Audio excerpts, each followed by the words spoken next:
Welcome to Mechanic. Today we have a 2011 BMW X3 and we are going to go over the process to be able to add brake fluid to this vehicle and where you locate that.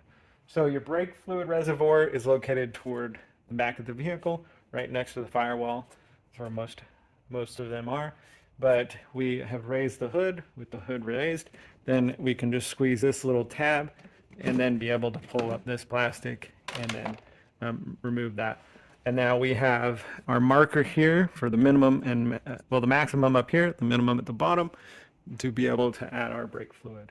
Now we'd want to make sure that this is cleaned off so that no debris gets in there. And then if we need to add fluid, you see that this container is a little bit tough to see through. So sometimes if you take a flashlight, put it up to it, you'll be able to see the level a little bit better.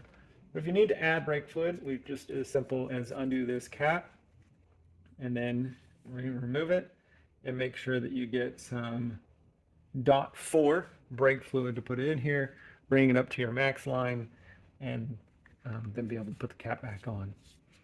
Now, you shouldn't really have to add a whole lot of brake fluid in here except for when you're doing brake fluid exchange or if your brake pads are really worn down. If you do have to constantly add some in here, then you've got a leak. This is a closed system and it will go up and down as you're needing into the brake calipers, the pressure that you need for them. So that's just one thing. If you're constantly adding some, you're going to need to look for where that leak is.